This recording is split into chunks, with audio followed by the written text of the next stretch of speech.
ഒരു കാര്യം ചെയ്യും, ചെയ്യാറുണ്ട്, ചെയ്യാം എന്നൊക്കെ പറയുമ്പോൾ കന്നഡയിൽ തേനെ അല്ലെങ്കിൽ തീനി എന്ന് വെച്ചുള്ള വെർബുകളാണ് ഉപയോഗിക്കാറുള്ളത്. ഇവിടെ സബ്ജക്റ്റ് വരുന്നത് നാനും.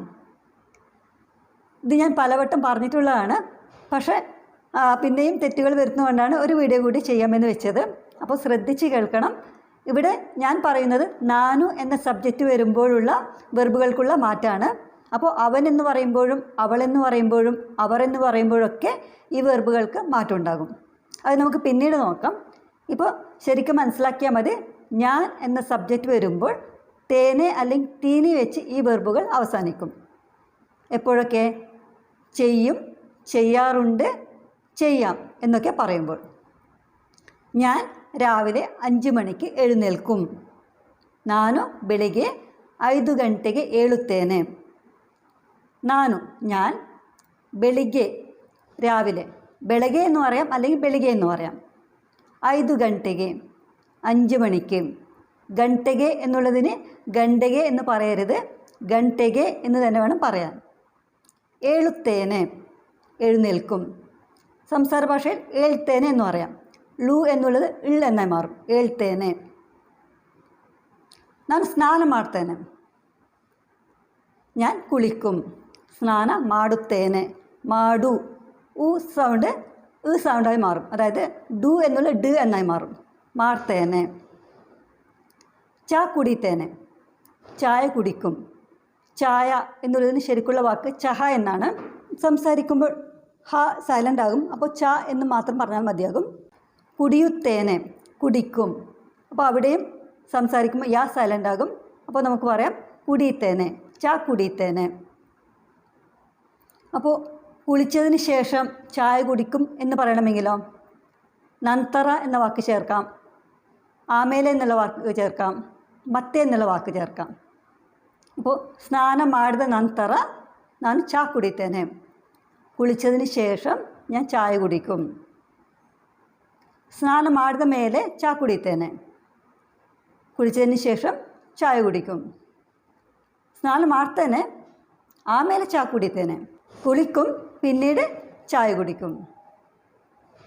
ಮತ್ತೆ എന്നുള്ള വാക്ക് വെച്ച് പറയാം ഇത് തന്നെ. ನಾನು ಸ್ನಾನ ಮಾಡ್ತೇನೆ ಮತ್ತೆ ചാ കുടിത്തേನೆ. ഞാൻ കുളിക്കും, പിന്നെ ചായ കുടിക്കും. ನಾನು ಕೆಲಸಕ್ಕೆ ಹೋಗ್ತೇನೆ. ഞാൻ ജോലിക്ക് പോകും. ഞാൻ ഓഫീസിൽ പോകും. ನಾನು ഓഫീസിನಲ್ಲಿ എന്ന് പറയാൻ പറ്റില്ല. ഞാൻ ഓഫീസിಗೆ ಹೋಗ್ತೇನೆ. ഞാൻ ഓഫീസിൽ പോകും. അതായത് ഓഫീസിലേക്ക് എന്നുള്ള അർത്ഥമാണ് ഇവിടെ വരുന്നത്. മധ്യാഹ്നം ಊಟ ಮಾಡ್ತೇನೆ. ഉച്ചയ്ക്ക് ഊണ് കഴിക്കും. ಮಾಡುತ್ತೇನೆ ಮಾಡ್ತೇನೆ. ಸಂಜೆ ಮನೆಗೆ ವಾಪಸ್ ಬರುತ್ತೇನೆ. വൈകുന്നേരം വീട്ടിലേക്ക് മടങ്ങി വരും. ടി വി ನೋಡ್ತೇನೆ.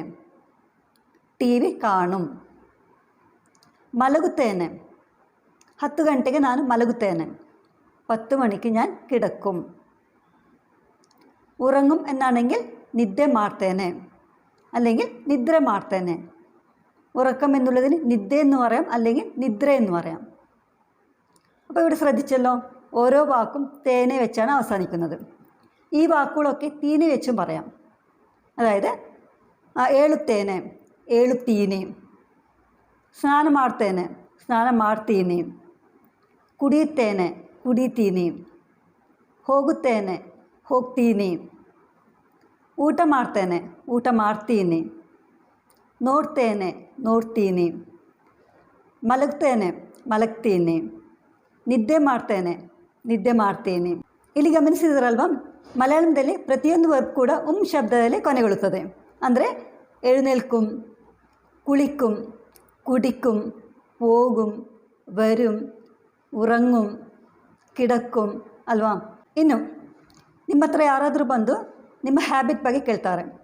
ನೀವು ದಿನಾಲೂ ದೇವಸ್ಥಾನಕ್ಕೆ ಹೋಗ್ತೀರಾ? ಆವಾಗ ನೀವು ಏನಂತೇಳಿ ಆನ್ಸರ್ ಕೊಡ್ತೀರಾ? ಹೌದು, ನಾನು ದಿನಾಲೂ ದೇವಸ್ಥಾನಕ್ಕೆ ಹೋಗ್ತೇನೆ. ಅದೇ ഞാൻ ദിവസവും അമ്പലത്തിൽ പോകാറുണ്ട്. ಇಲ್ಲಿ പോകാറുണ്ട് ಅಂತೇಳಿ ನಾವು ಹೇಳ್ತೇವೆ ಅಲ್ವಾ. ಅಂದರೆ ನಾವು ಹ್ಯಾಬಿಟ್ ಬಗ್ಗೆ ಹೇಳುವಾಗ പോകാറുണ്ട്, ചെയ്യാറുണ്ട് ಆ ರೀತಿಯಲ್ಲಿ ವರ್ಬ್ ಕೊನೆಗೊಳ್ಳುತ್ತದೆ. ഇവിടെ ശ്രദ്ധിച്ചാലോ, കന്നഡയിൽ പോകാറുണ്ട് എന്ന് പറയുമ്പോഴും അതേ വെർബ് തന്നെയാണ് വന്നിരിക്കുന്നത് ಅಲ್ಲ. ಅದಾയത് ಹೋಗುತ್ತೇನೆ. ಇನ್ನೊಂದು ಸಂದರ್ಭ ನೋಡಿ, ಒಬ್ಬರು ಬಂದು ನಿಮ್ಮ ಹತ್ರ ಇದನ್ನು ಓದಿ ಅಂತೇಳಿ ಹೇಳ್ತಾರೆ. ಆವಾಗ ನೀವು ಕನ್ನಡದಲ್ಲಿ ಹೇಳೋದಾದರೆ ಆಯಿತು ಓದ್ತೇನೆ ಇಲ್ಲಿ ಕೊಡಿ ಅಂತೇಳಿ ಹೇಳ್ತೀರಲ್ವಾ. ಆದರೆ ಮಲಯಾಳಂದಲ್ಲಿ ಹೇಳುವಾಗ ವಾಯ್ಕುಂ ಇಲ್ಲದ್ರೆ ವಾಯ್ಕಾರುಂಡು ಅಂತ ಹೇಳೋ ಬದಲು ವಾಯ್ಕ ಅಂತ ಹೇಳಿದರೆ സരിയാಗುತ್ತೆ. ശരി, ഞാൻ വായിക്കാം. സറി, ഞാൻ ഓദ്ತೇನೆ. ഇത് ഞാൻ ഒന്നുകൂടി മലയാളത്തിൽ പറയാം. നിങ്ങളുടെ അടുത്ത് ആരെങ്കിലും ഒരാൾ വന്ന് ഇതൊന്ന് വായിച്ചേ എന്ന് പറയുമ്പോൾ എങ്ങനെ പറയും ഉത്തരം? ഞാൻ ഇത് വായിക്കാറുണ്ട് അല്ലെങ്കിൽ ഞാൻ വായിക്കും എന്ന് പറയുന്നതിലും നല്ലത് ശരി ഞാൻ വായിക്കാം എന്നല്ല. പക്ഷേ കന്നഡയിൽ പറയുമ്പോൾ സറി ഞാൻ ഓദ്ತೇನೆ, അതായത് ഓതുത്തേനെ എന്നുള്ള വാക്ക് തന്നെയാണ് അവിടെയും ഉപയോഗിക്കുന്നത്. പക്ഷേ മലയാളത്തിൽ വായിക്കാം. ഇനി ഇവിടെ സബ്ജക്റ്റ് അവൻ എന്നാണെങ്കിലോ, അവനു ಹೋಗುತ್ತಾನೆ, അവൻ പോകും അല്ലെങ്കിൽ അവൻ പോകാറുണ്ട്. പക്ഷേ അവൻ പോകാം എന്ന് പറയില്ല അല്ലേ. അപ്പോൾ നമുക്കിവിടെ ഈ രണ്ട് മെത്തേഡ് മാത്രമേ നമുക്ക് ഉപയോഗിക്കാൻ പറ്റുള്ളൂ. ഇപ്പോൾ അവൾ എന്നാണെങ്കിലും സെയിം തന്നെയാണ് വരുന്നത്. അവൾ ಹೋಗುತ್ತಾಳೆ, അവൾ പോകും അല്ലെങ്കിൽ അവൾ പോകാറുണ്ട്.